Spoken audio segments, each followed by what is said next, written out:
today, bread me buy. Where was I? And then your girlfriend complains all the time. It's the complete most bullshit martial art in the world. So no touch martial arts. And all those things. You should fireball and all those things. No, most people will not like you. Man, this guy really has a face to punch.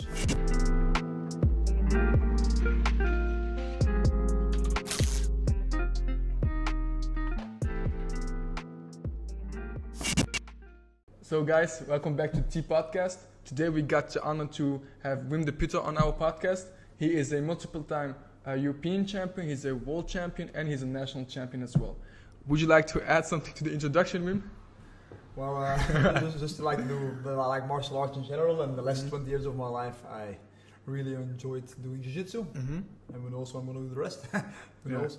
And about titles, I don't really like titles that much because it's just someone organizes a tournament and decides to call it a title, and then there's like a million world champions and a million this and a million that. So let's just say I've been a long time practitioner and I compete as much as I can and wherever I can, and that's it. And now I dedicate between coaching and training and competing, and traveling and for seminars. Yeah, so that's so the main thing. Since you're all traveling and stuff and you're doing a lot of coaching in Europe, you're very well known in the BJJ community. Do you think that it's because of your competitions or because of your coaching? Like, how come your name is so big now? Well, first of all, I think I'm a very good coach. So well, I can say that's true. I can say it's true. I'm joking. No, but it's true. But the thing is, I want to do something different than other people do. So that's one thing. So it also comes back to the mirroring principle. For example, that's the main thing I've been doing lately. So if you see, it's hard to explain what it is exactly, but if you look at most coaches, what they will do, they will teach you, arm bar from close guard, step 1, step 2, step 3, step 4, and so on. Or they will teach you how to, berimbau or scissor sweep or this state or that. And the usual jiu-jitsu class looks like 1, 2, 3 classes, 1, 2, 3 techniques. And then let's practice, and maybe some positional rolling. And very often, if it's like the newer generation, drill. But drilling is just a lazy way of saying, you know what, this is more or less what it is, and now do it yourself. I think it's a lazy way of teaching. So, what I mostly focus on, I don't really focus on the technique. Well, I do focus on technique, but it depends what you call technique. I focus more on underlying concepts and principles. And well, I can go later. We're gonna go more into that, but that's the main thing I do. And then the mirroring, it's a lot of action reaction. So people say, you do this. If the guy does this, you do that. But the ball about jiu-jitsu is always about angles and about weight distribution and about turning this hip or that hip. So every time your opponent makes a small adjustment in his weight forward, backward, left or right, you have to adjust your technique to that. If the guy turns one hip in or the other hip, they also change it. So you cannot say this position is this and this technique. No, it just this position is there, present, and you also have to act to the present, not what might be or what was. So that's the main thing. So that's like in short the mirroring principle that you just explained. So to go deeper into the question, why my name is getting out. So one thing I try to distinguish myself with the way I teach and the things I teach, right? And it helps to come up with some nice, with fancy names, like the mirroring principle is just a fancy way of saying action reaction, but properly explained. And another thing, I've been competing for close to 20 years now. It also helps. I had a good record in MMA. So most practitioners these days just focus on jiu-jitsu alone, or on self-defense, or on sport jiu-jitsu, or on MMA. And I did MMA, and I can teach self-defense because before jiu-jitsu I actually trained Japanese jiu-jitsu, which was nothing too great, but it was mostly self-defense. And I did a lot of years sports jiu-jitsu, so I can actually engage the whole audience. I can talk to the older guys because I still did MMA with punches. I can teach self-defense. I can talk to the newer generation because I still compete with the guys from this day at 38 years I'm now, and I can still, like in the local tournament, I can still hang with the young guys. Well, I'm still young, but with the younger guys, let's say. And another aspect is is what also helped a lot is the BJJ Globetrotters, where actually you teach for free, but you get your stay paid, you get your camp for free. So it's like a camp from a whole week from Christian Robert, and you generally get you get a very big audience. And they started their YouTube channel now, Globetrotters in Action, where they actually upload your videos, so the whole world sees it. Some videos have like 20,000 people who see it, and there's only one, and of these 20,000, let's say maybe 0.1% is a coach, but just have to invite you. And in the camp itself, I take my time to talk to people a lot. So where is that? Then partly to BJJ fanatics, partly to BJJ Globetrotters, and partly because I engaged first. I got a chance to go to Bernardo Faria and Michael Zenga with BJJ fanatics. And well, it's like a vicious circle, because how does it work? Do you go to BJJ fanatics because you're good, or are you good because you pair with BJJ fanatics? Well, it's both. It's both. So you prove yourself a little bit with your coaching and in other ways. Then you get the chance to go, and then now he's on fanatics, so now he must be very good. So it's like a vicious circle. And then I try to make my own YouTube videos a bit too. I'll see. I don't know. I never really had a plan. I believe a lot in chaos. In chaos. What do you mean with it? I believe a lot in chaos. Order in chaos. So chaos. This is interesting, right? But I think if you everything is art, and in a way, art should. I'm gonna get later to that. But let's say to you, okay, here is a painting, and I tell to you, please copy this exact. So I make a painting, I create a painting, okay, and you copy that exact painting. Is that art? That's no. You could call it in some way because you're copying it, and still the same result. Well, you could say the art of copying, which might be to do it as good as possible, but you're not creating art. Exactly. Copying can be an art, but you don't create art. Why is it not art? Because it's not yours completely. I believe maybe I'm wrong, but I believe art should never be static. If you have something like a painting, a part should be there's rules, because everything. If there's no rules, there is no order, then I could just take a bottle of paint, put it here. That's art. That's what they do. Sometimes it is, but not completely. I always believe there might be maybe the fact that I took a pot and shaped it out in a specific way. That's the structure, right? But then the creativity, how do you make it creative? So like other colors have to combine, or so there's always certain rules, and then it can be creative, right? I think in art, if you're not creative, then you destroy the art, right? So order and chaos. Why? Well, in your gym, if you do jiu-jitsu, you say, okay, everybody, just do whatever you like, and let's see what happens, right? You will get some people who are naturally good, and you get some people who are not naturally good, and some are gonna get injured, and some not, and you're gonna and it's more random. So that's chaos. So that's good. If you have to choose between complete order and complete chaos, I would say make it complete chaos, because at least you're gonna have some random people who jump out. But if you only, then again, what is better? If I say you're now gonna do this, and exactly this, I can only do this. That's what the very, very old school guys do, and then you really alienate yourself from all the new crowd. So you cannot really do that. So I'll say, okay, let's do the old things, and like the Pareto principle, like 80-20 rule. That's what I think. Do 80% structure and 20% creativity, or vice versa, doesn't matter. And then that's the idea, right? What is fundamentals? So what I teach usually is fundamentals, and fundamentals for me is you have to see jiu-jitsu as a language. Did I ever explain this before? No. You have explained it with weights and weightlifting. Yeah, that will get many ways, but okay. So you can see jiu-jitsu as a language, and a language. What do I have to know for to speak a language? The grammatica. The alphabet. That would be the smallest building, but it would be very fundamental. Okay. But and with letters you make words. And what is a word? It's vocabulary. Okay, vocabulary. And then you have ways to put those words together. That's grammatics, right? So, what do you learn first? Vocabulary or grammatics? Vocabulary. You agree? Vocabulary. Yeah. How much? A lot. No. Enough to. Enough. You learn because why? Because just grammatics doesn't make any sense. Then again, in jiu-jitsu, grammatics doesn't actually more to that, but because some grammatics do make sense. For example, if I speak to you like this, It doesn't but can actually, these are really a good fundamental, it's not grammatic, but a good fundamental way of speaking. You sit up straight, you take proper pauses, your intonation, that's no vocabulary yet. So that's also important. But yes, you have to convey some meaning. So let's say vocabulary you need. How many? Well, a bunch. So you can play a bit around. Okay. So for everyday life, I think 600 words is probably enough to not die. You know, to do, right?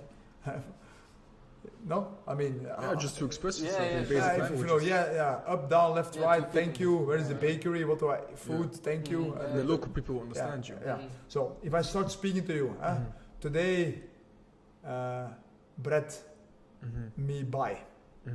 You will understand what I said, no? Yeah, exactly.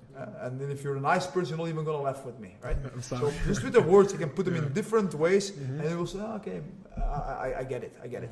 But if I have to go to like a public speaking event, or have to do this podcast, for example, or we go to a stock market and just to explain things there, it's going to be very hard to sound convincing. If I just so you cannot really have a discussion like that. The intonation is important, proper pauses, proper structure, right?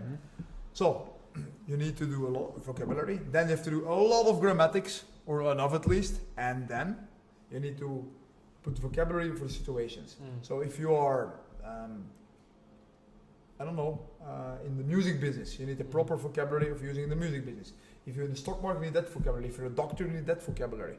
And that's just downloading. So jiu-jitsu. In jiu-jitsu is the same thing. What is grammatics? Is how do you put your body, the posture. Tightness, connect your muscles, and make sure if I'm relaxing, pull my head, I will hurt my head. But if I'm tight, then I already protect myself. I make myself as tight as possible. Form tension, they call it. The same thing as in gymnastics. If you stand on your hands and you're like a pudding, you will fall inside like a pudding. To keep yourself tight. That's general.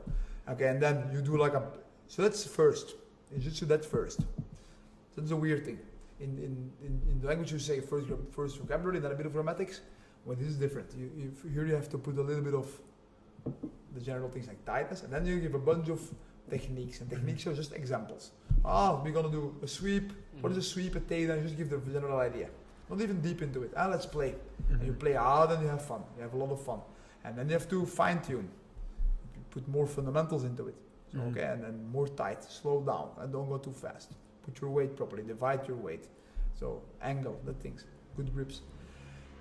Okay, and then once you have this, then you're gonna get in particular positions. Mount. Half guard. Side close guard. Different things. And then you have to download a specific vocabulary for that situation. Understand?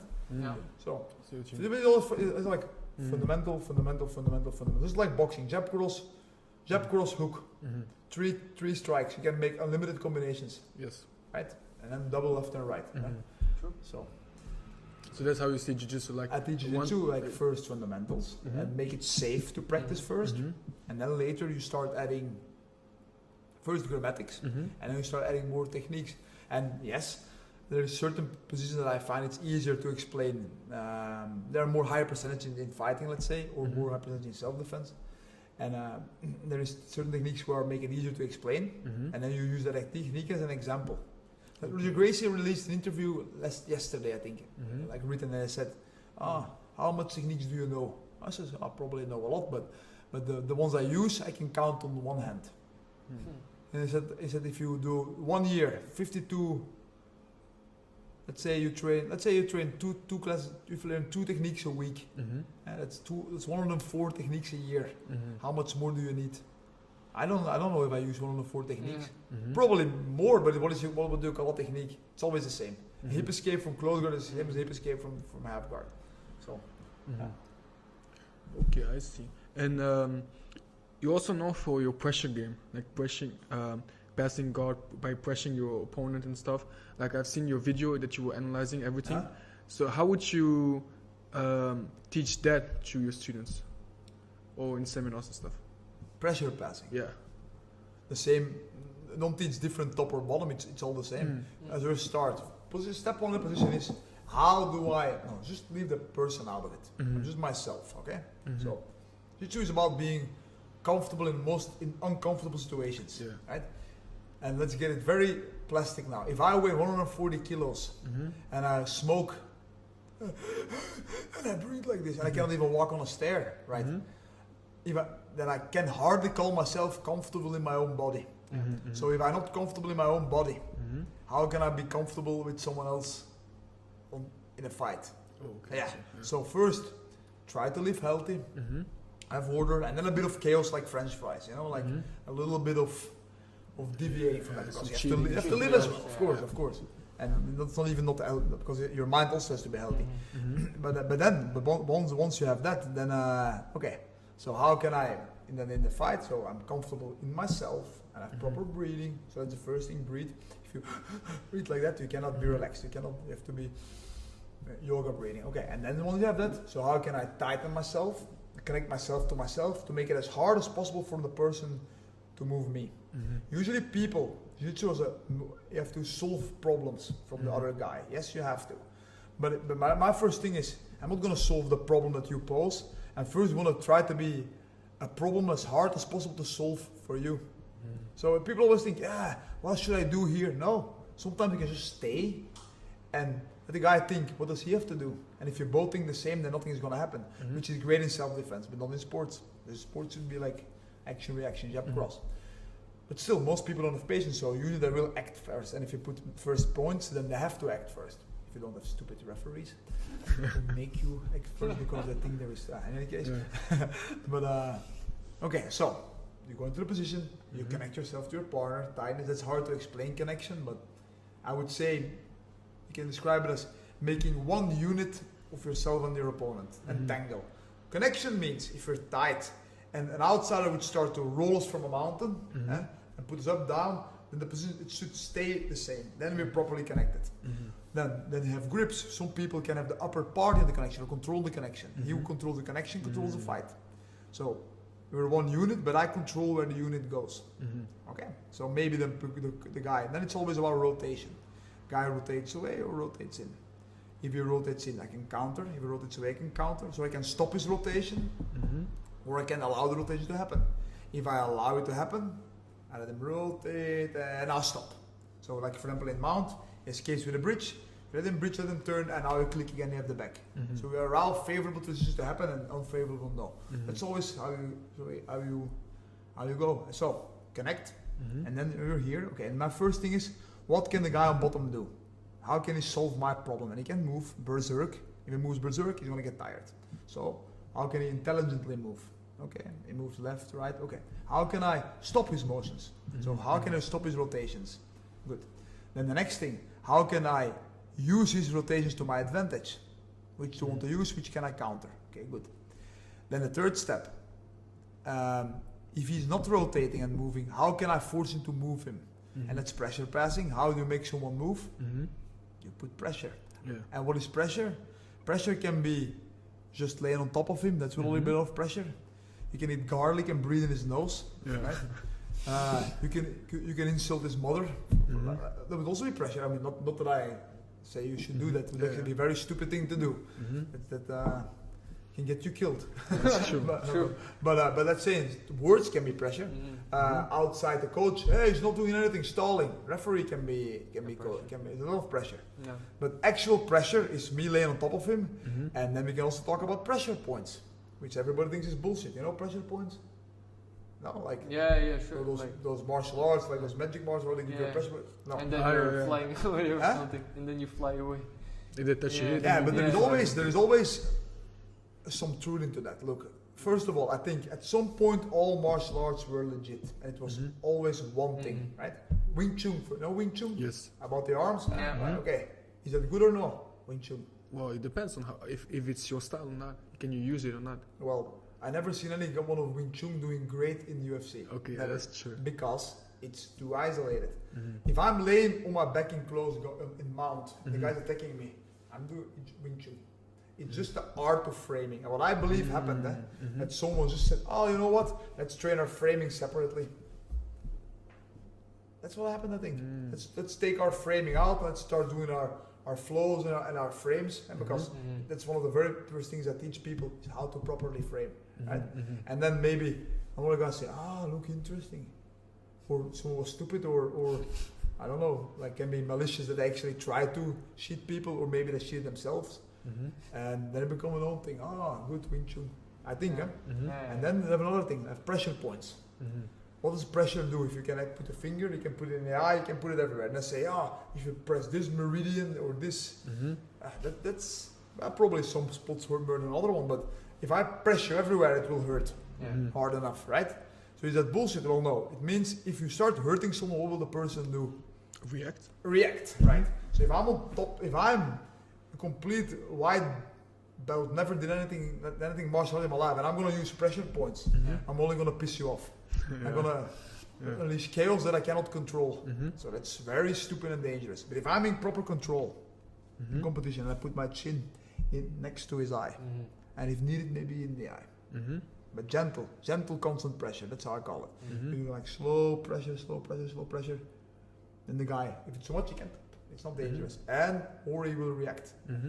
Ohri is very, very advanced and very cool-minded and relaxed and comfortable and control, then he can wait. And that's the hard part, to not react to those things. Then the highest form of pressure would be a choke. You have to react to a choke. You should probably react to a lock. But like pain like this, unless it's your eye, you should also not really react to that, I think. But okay, so that would be the next thing. So put pressure. What else? Where was I? You were talking about pressure and how you can, how the other guy can react, and then you were comparing it with Wing Chun and stuff. Yeah, okay. So another thing, like let's say the complete most bullshit martial art in the world, so no touch martial arts. You know those things? Where you shoot like fireballs and all things. Joe Rogan posted about it. Okay. But I'm just like a thought experiment, right? It's bullshit, of course. Maybe not. Let's assume it's bullshit. Let's assume it's bullshit. But what I believe happened, okay, they say, you can beat people with your aura. But actually you can. Really? Well, psychologically maybe. Well, look, if I'm sitting on the side of the street and I'm sitting like bent back like this, like slouching, then I look like a very easy victim. I call it like this. It can be a pudding, a wall, or a battering ram, right? And if I'm a pudding like this, right, then it looks like an easy victim.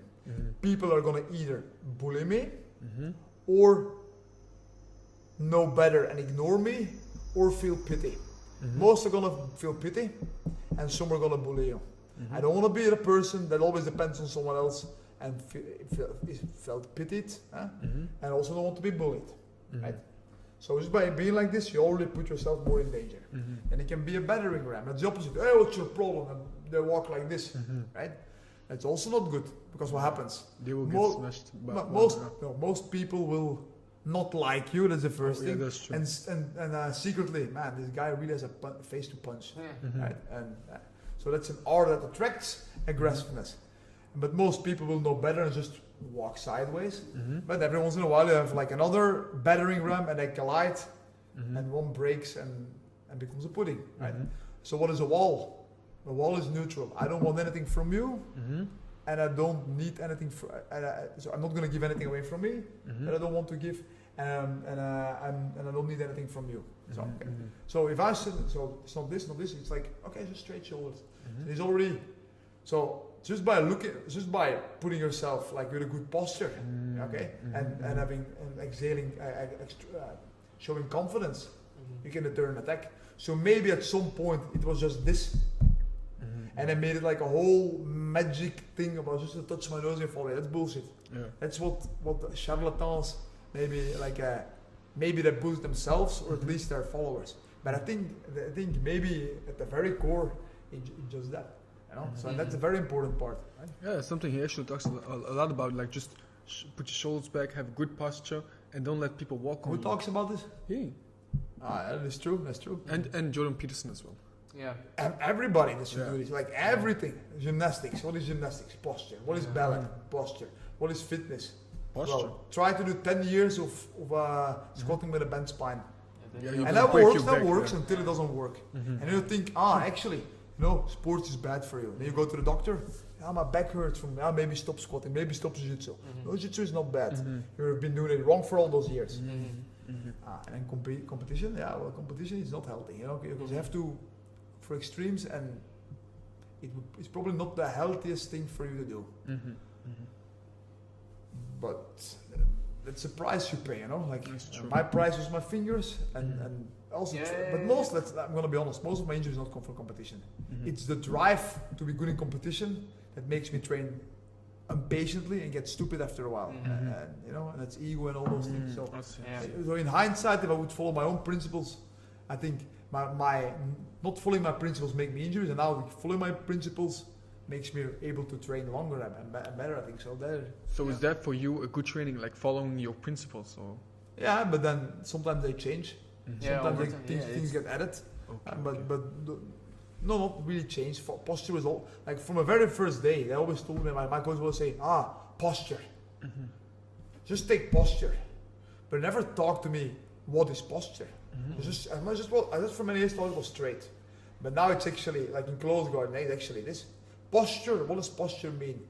It means how do you organize your body, right? And in boxing, is a good posture, and in wrestling, it's this. So postures differ. And you can basically get away with anything. You can get away with anything if you know what is strength and the weakness of your posture. You can fight with a bent neck sometimes because it makes it harder to get choked. But then again, you can also get snagged down. So you have to put you. So it's nothing is perfect, but you have to know the strengths and the weakness of your posture. Mayweather, when he boxes like this, very good for boxing, but he's very weak for kicking. That's true. But if you're good on a single leg, when they kick you, then maybe it's a good thing to stand like that. So, So it depends. it highly depends. Genki Sudo, you know Genki Sudo? No. Well, he, Japanese MMA fighter, kickboxer, he did everything. Look, and he fought backwards. Jeff Glover, does the donkey guard. Tell us. Okay, this is like more. It's not really with punches, but I don't know. Like, if you see Ryan Hall fighting out in the UFC, that's some weird postures. Yeah. You know, and that works. It's just, you know, the strength and the weaknesses. Everything works. You just have to. So you have to find your own posture to. Yeah. And in the beginning, I would say follow certain guidelines, the basic posture, and then you can deviate from that. Like that. So, So become your own self, actually. Like the 80-20 rule. Do 80% structure and then 20% creativity. Yeah. And I don't know. I mean, I say 80-20, but where does this guy from the Pareto principle? Where does he get his numbers? Maybe it's 79-21. They call it 80-20. Maybe it's 70. Who knows, man? Maybe it's 50-50. I don't know. But a bit of this, a bit of that. Just mix them both up. Okay, cool. So, Mr. Wim, I also had a question. Like, you fought in a main card. I think it was even main event in one of the MMA tournaments. And in your undercard, it was Conor McGregor who was fighting. I was his big example. That's why he's on the top. Yeah, of course. I actually didn't know. It was an MMA fight, cage rage. So that moment, you had the UFC, but it was. I think right now would be a better chance if you. Now there's like bigger networks and more contact, and it was before Facebook was. Facebook was still very small. Social media was very little when I was still fighting. But we're more dependent on on forums and newspapers. That's why we read about things. But so I got a fight in an event called Cage Rage. So it was like the one of the biggest events in Europe at that moment. And I found in Cage Rage and the organizer from that tournament, I don't know if he owned the whole Cage Rage thing or just it was like a franchise that he did then. It was John Kavanagh. You know, the head coach of SBG. McGregor. And he organized an event. Belgium versus Ireland, and I really think we were like paid to lose. Not that they actually wanted us to lose, but he wanted to build his own fighters. Because I think 2 of us won and three lost. Okay. You won that, right? Sorry, you won. I won. Yeah. But did you see the fight on YouTube? Was a very not. I think I clearly won, but they cut off the last part of it. They put like everything on the DVD. And the last 10 seconds, they didn't put on the match. They didn't put on the DVD. Why not? Well, there's a part where you raise your arm. So the match, you can technically sell it. It's like, maybe it was undecided, or maybe this guy won, you know. And they never put that part on. I see. So I really get that idea. Why would you otherwise cut like a part of the fight? Because it still stopped when we were in, like laid on the floor. The referee says break, and then it stops. Weird. That's 10 seconds. Yeah, that's weird. That's weird. So yeah, then McGregor found in. I saw later. Then someone told me, "Hey, look at him in this poster. Look, man, McGregor was there." I said, "Ah, interesting." Interesting to see how he grew then. It was interesting, but that was a tough fight. Yeah. That fight was against Thomas Maguire, Yeah. and it was 3 rounds, 3 times 5 minutes, and my first and only fight I ever did in the cage. Was mostly still in the ring then. So I never trained even in the cage, and I go in. And we start, and I know the first alteration, I punch him in the eye. I remember. I really hit him good here, on his left eye. And then right after, I think I kicked, and he took me down, and I got a punch on the other eye. On one eye, I think maybe this eye, and I remember. I catch his foot, the tripod sweep, stood back up, scramble, and we both stand up. And I remember I see him 3 times. Yeah. And the first minute of the fight. So man, that's annoying. That's annoying because which will I punch? The middle one probably. So I was really like in my head, man. I don't know if I can do this for 15 minutes. But then I saw his eye. His eye was also big. So I know if he can fight, I can also fight like that. So that was the first part. Yeah. Then I dominated pretty much on the ground, but in the cage, someone at the back and he crawled on the cage. I was like, crap. So like a good back and over fight. I know I do one shoot and then I pop my knees. There goes my meniscus. And a bit later in the fight, I popped my rib. Ooh. So that fight, an eye like this, popped my rib. I don't know if you can say it broken, but it hurt. And then my meniscus popped. Shit. So it was like, okay, I won. And then the day after, I was on the bed in the hotel. They said, I'm gonna test before I can take my knee. Yeah. And then my knee blocks. That like half a leg, and then they go with my eye like this and my rib broken and I had 2 crutches, one longer than the other. And then I come like to play like my mom. Oh, what happened to you? We got a fight. Yeah. And then they cut the video. And then no. This was the fight. Okay, but the record is still in Sherlock, so everybody knows I won. But and then the thing, the problem was 500 euros for the fight, which is very little. It was less than I got paid in that moment, but I accepted because it's cage rage. Let's do this. But then the organizer. By the way, use a bill for 100 euros for the food. So you get like 350 maybe in total. So it's already good enough. You get your flight and everything. So, but what man, look at how you. Yeah. So that was that. So yeah. But now he's a millionaire, so maybe now he can. Now he can pay you way more. Yeah. Cool. Hey, if you're listening, pay more. Yeah, pay my 150 euros. Give it back. But as a Belgian BJJ or MMA, like most MMA, how should you develop? Because in your time it was different than now we got social media and stuff. How would you tell a youngster, like a young MMA fighter, how to develop in this country? Run. Go to another country. Get out really? of it. Get out of it. Don't do it. That's Even what I would say. Don't do it. In Belgium or just don't do MMA? Just don't do MMA. Just don't do it. That's And what if he's too crazy, just like me, and he wants to do it? There we go. There we go. Yeah. I can just tell you that the chance of you ever gonna make a proper career and winning of it is hard, very unlikely, and even if you arrive there, I would say it might be not exactly what you want. It's not a very nice lifestyle. I did professional MMA, but actually still worked at the same time for 7 years, 8, maybe 9 years, and 3-4 fights a year. It's not a lot. No, not a lot. Well, that's a lot. That's a lot. Yeah. And what did I pay you? 1,500 euros is the most I ever got for a fight. And I don't even know what I pay fighters these days. Because before, in the past, it was in Holland, and a lot of the big events were sponsored by grow shops, let's call it, and by the people with money. By the motorcycle. That's what it was. That's the thing, man. Like a big event. And I know of wages of some fighters in those days, 40,000 euros for a kickboxing fighter. So okay, how many tickets you have to sell? So for me, I think it was like one big whitewash. Yeah, exactly. 99% sure of that, okay? For sure. And then at some moment they started arresting some biker gangs. And now there are no more big events. That's weird. So they both, it's that, right? So I don't know, now you have like a few bigger, I'm not gonna say names because, but they have like a few bigger events these days, but I still don't think they pay the same amount as I used to pay for the K1 in the past. So I don't know. I have no idea what it will take for the fighter today gets. No idea. So I would say run, don't do it, be stubborn, and then okay, we'll see where you get. But at the very least, finish your studies, so have a backup plan.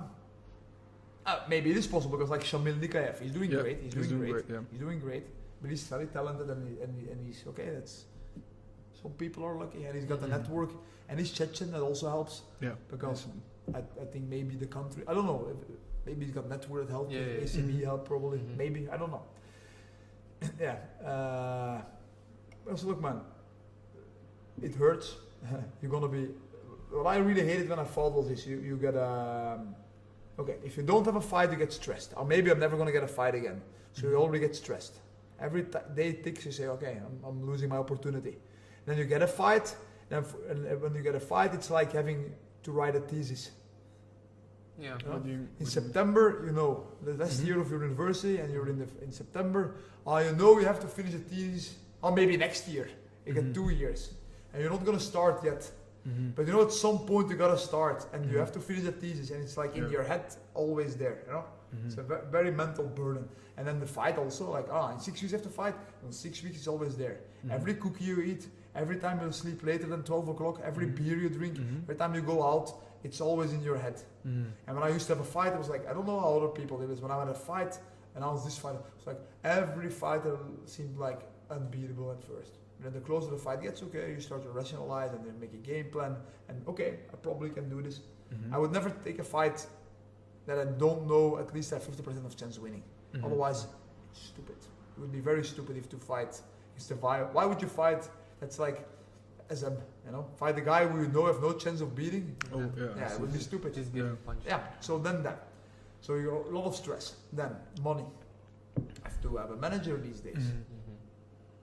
You have to also need a manager, but from my day, my trainer was my manager, which actually did a very shitty job in hindsight, So, and why? Not because of maliciousness, but just because of not knowing. Because who would teach you to be a manager? It's a profession by itself. That's true. Tyson at dunking, So okay, so there's trainer. You have to pay the trainers.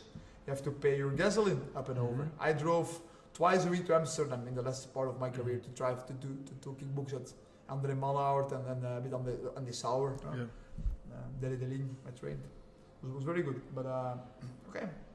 But you have to do that. So no life.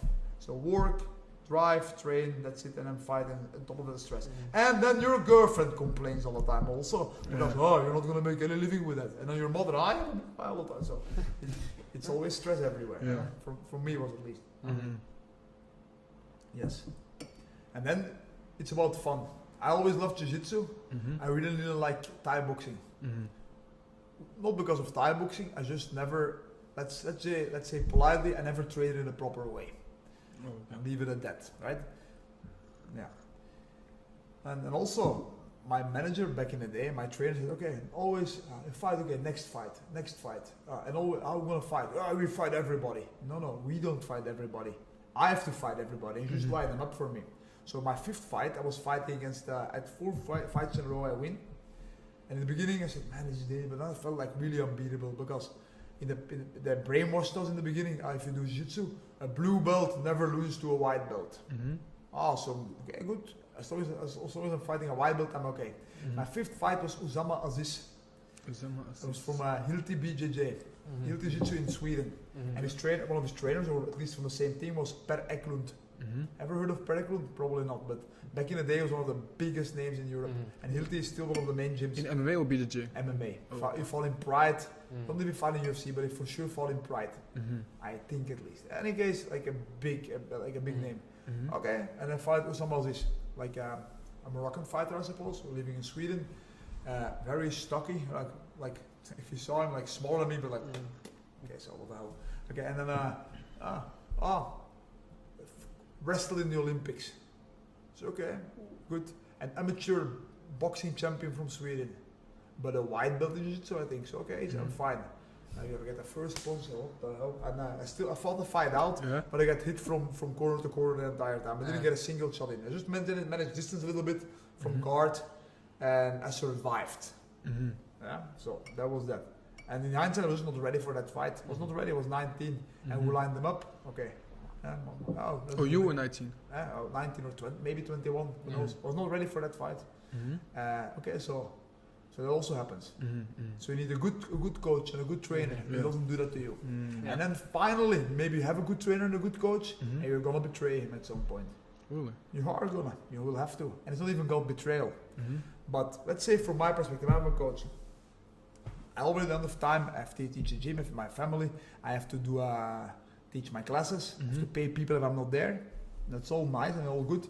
But if I have to prepare you, I have to put extra time into you, which I don't mind doing if there was unlimited time, but you just don't have time for that.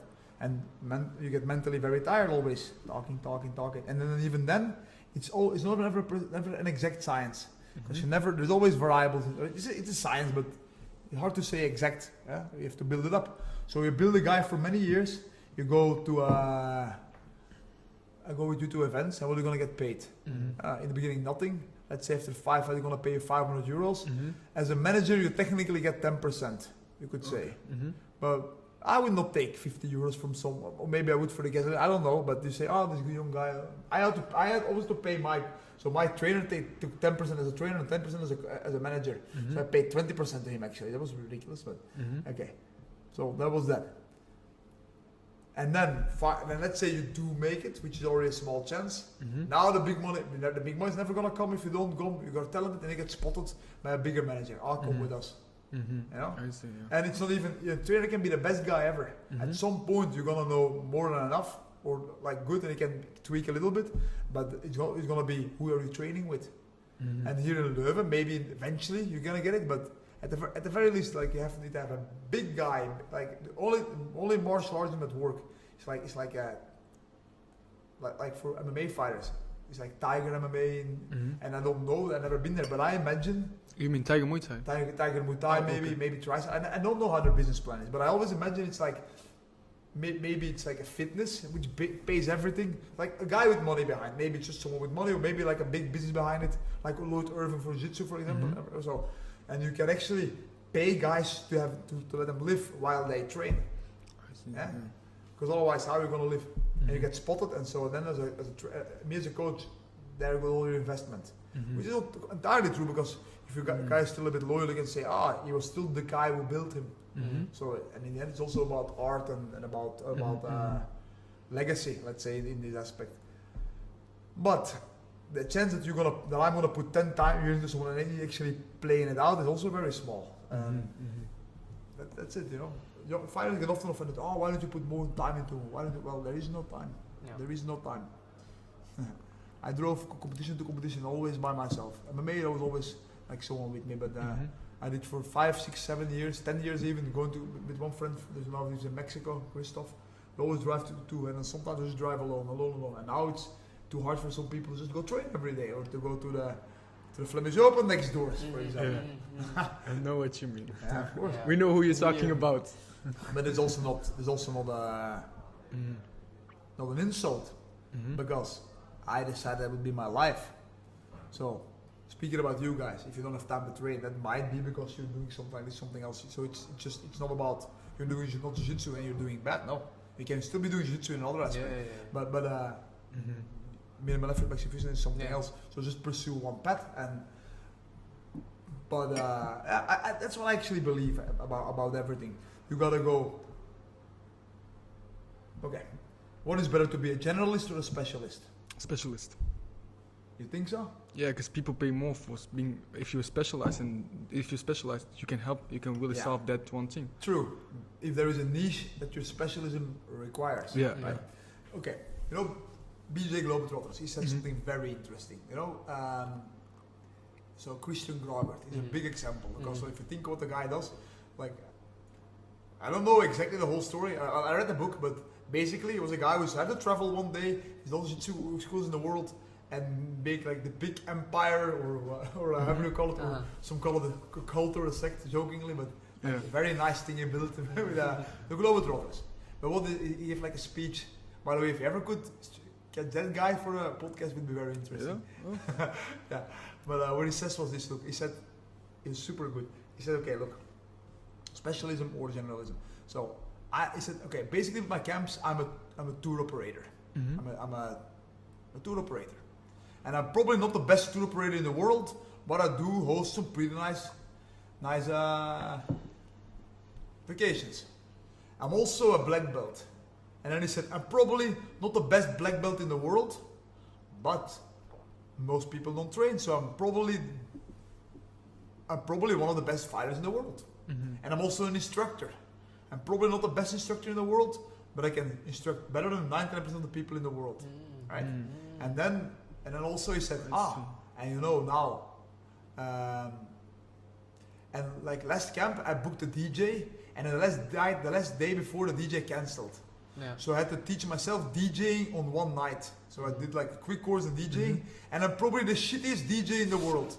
But I'm probably know more about DJing than 90% of the people in the world. And put all together, I'm an average tour operator, average instructor, average black belt, Average DJ. like mediocre DJ. Yeah. But I'm probably the best tour operator, black belt, DJ instructor in the world. Yeah. So you combine skills, right? Yeah. And that so what is the goal? Be the best version of yourself. So but then again, you have to. So what I believe with Christian, like at least I see, that's what I believe.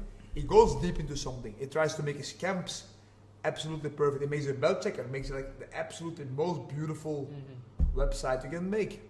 So you have to go deep into something to appreciate there is like a level to everything, and then know that general you can touch the superficial,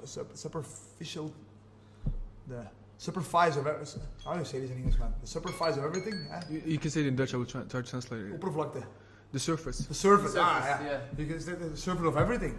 But if you only all your life surface, you never know how deep something goes. Look, if I look at your skin, I would say, okay, a person is a head, 2 arms, a body, and 2 legs, but it's also cells and everything, you know.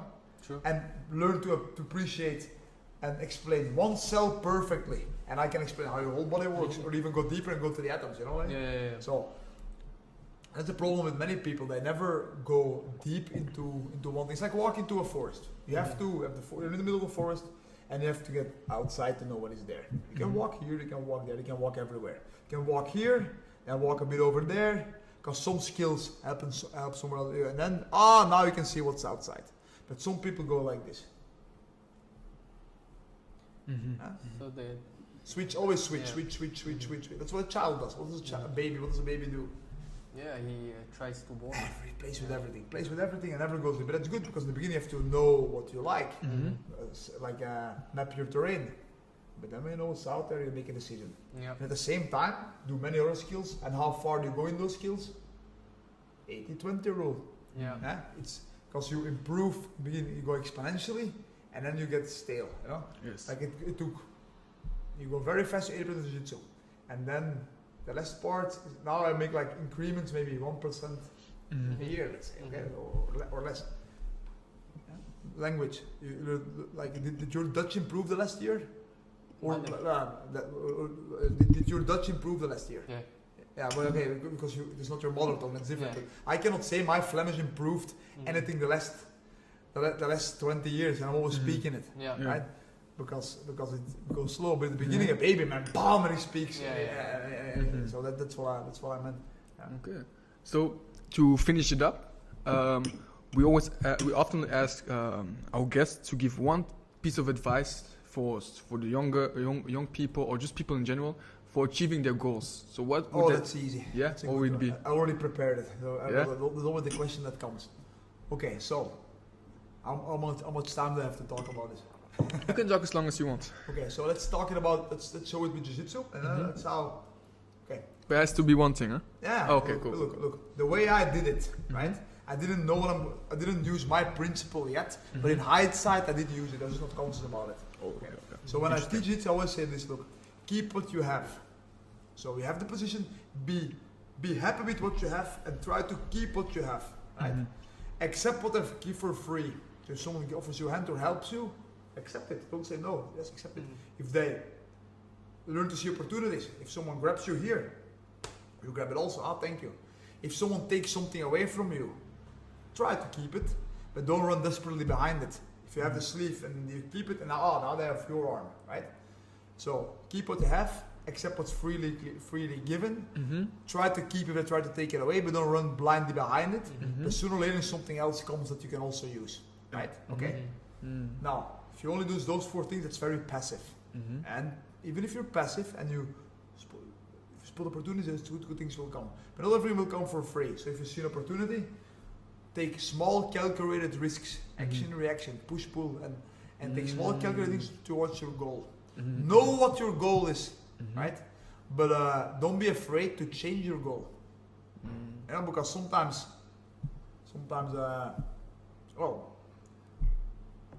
let's say you're doing a podcast, and I hope it comes, but maybe let's say it doesn't become anything. Let's say, but at the very least you got good in setting all these things up. So it's like it's already a skill. You got skill in editing, and maybe later you're gonna become a video editor. So that's what changing your goal mean, right?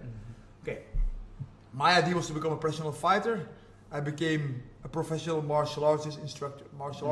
So that's like adapting your goal. So what I did in jiu-jitsu, look, I started at 8 with judo, and I always said like, I want to do this for the rest of my life. At 9, I want to do this for the rest of my life, martial arts. Not even jiu-jitsu, but just for the rest of my life. And everybody say, my parents, you can train. We're always gonna support you, but it's unlikely you're ever gonna make a living of martial arts. Even my trainers, because there was like no professional trainers, 9 to 5 trainers. Right, so we do, okay, I do that. Did a bit of different arts and found jiu-jitsu, good. Then I got some success. And I was going to school in like high school, but like after in English, high school is middle bar. After middle bar. So so I did teacher education, okay. And I always would sleep in class because I would train and then do sports school afterwards. And my only goal, but now with sports school was, okay, what can I study what can I become that I still have all of time to train and can do whatever I want, because I really like working. That was the only thing I knew. I can teach. Okay, so let's do sports. So it was sports and theory, and then still do my own sports. So every class I was like sleeping in the class. And on one of my reports card, they said, sleeping in the classroom is not a good attitude for a future teacher. So I go to the principal and say, look, I cannot help it. It's not about disrespect. I'm really interested. I'm just tired. Yeah, maybe you should make choices. In life, you have to make choices. You want to become a teacher, want to keep playing your game. Say, really? So I'm very happy I didn't listen. So I kept doing that, and I did the same thing. And brings to the topic of where I think maybe school is even a bit of a waste of time, because I just sit there all day and I studied everything by myself. You know, so let's say it's good average. But okay, so I did that. And then, then I was teaching for many years. Next thing, do whatever in life. Either do what you like, do what you really love, follow your passion, or do something which allows you to do your passion in your free time. But this being said, I can say this because I'm living in Western Europe in Belgium. Because even if you don't work here, they still give you food. So it's very hard to say if you're living in the like in the slums. But if your basic needs are fulfilled, let's say live like that. Okay, try to follow your passion. If you cannot do it, then I'll do something that allows you to do your passion on the side, and maybe it becomes a hobby. So study, have like a diploma, which I don't really like diploma. That's another discussion. But you decide today demands you have it. So have something you can fall back up, like a backup plan, and then in your free time pursue your goal. I never made any money with martial arts until I was like for MMA maybe, but like till I was like 27, and then I started. Okay, because how do you make promotion in an enterprise? You advertise it. Sorry? You advertise. No, you work for a boss in a big big company. Yeah. How do you make promotion? Well, by working longer hours, you outwork other people. Sorry? You outwork other people. You perform better than them. So if I say you get promotion by doing your job. No, that's not how it works. Yes. And that's what, no, you're very right. Okay. That's what people think. No. You have to do your job and have to show you can do more than the job requires. Exactly. How do you get a sponsor? Not by asking for sponsors, but by showing to already show that you can do something from it. It's the same thing. So people always feel entitled these days. No, don't feel entitled. Just work your ass off, and maybe even let it be intrinsic reward. Let the thing you do itself be a reward, right? So then I did, and then and little by little, I become. I started doing some privates, and then started doing with the black box, and and then now my wife, and we bought a gym together, and now we're here. And who knows? Now my next goal is to have a bigger gym, to have 2 mats. Yeah. Will it ever happen? Maybe not. Maybe not, but it's also not a problem. But if you don't aim and go there, then you go backwards. Because standing still doesn't happen. So that's a long time idea, but maybe it doesn't happen. So we'll see. Okay, great piece of advice. You got anything to add? Yeah, I don't have anything to add. I think everything has been said. Cool. I'm impressed. That's good. Yeah. Is there any sponsor, anybody you want to thank for? So for sure, Booster Fight Gear is my friend and sponsor since day one. Never switched, never will. Second one is a taste. So here from Acai. So thank you, Laurent. Yoga from BJJ. Yeah. They offer me I can use their videos. They kept me on the mat. Well, they really helped me cure my hernia a bit, let's say, and just a good understanding of the body. And then of course BJ Globetrotters for giving me a broader platform and allowing to spread my name. Yeah. BJ Fanatics because it's like for me it's like you become a scientist and then get published. That was like my publication, and then it gives you credibility. So and that's very thankful for that. Otherwise, my wife, my family, my daughter, of course, for the basic things. Because they support me when I'm gone all the time. So and thank you guys for the podcast. Thank you for coming. Thank you for making time in your busy schedule and stuff. And we would also like to thank Pegasus Motors for making it possible to bless us with those beautiful mics and the lighting, and Barbelan with the delicious tea and the room. So thank you to our sponsors. You've made the podcast possible, and thank you, Wim. Thank you for coming. Thank you for your time. Bye. Bye.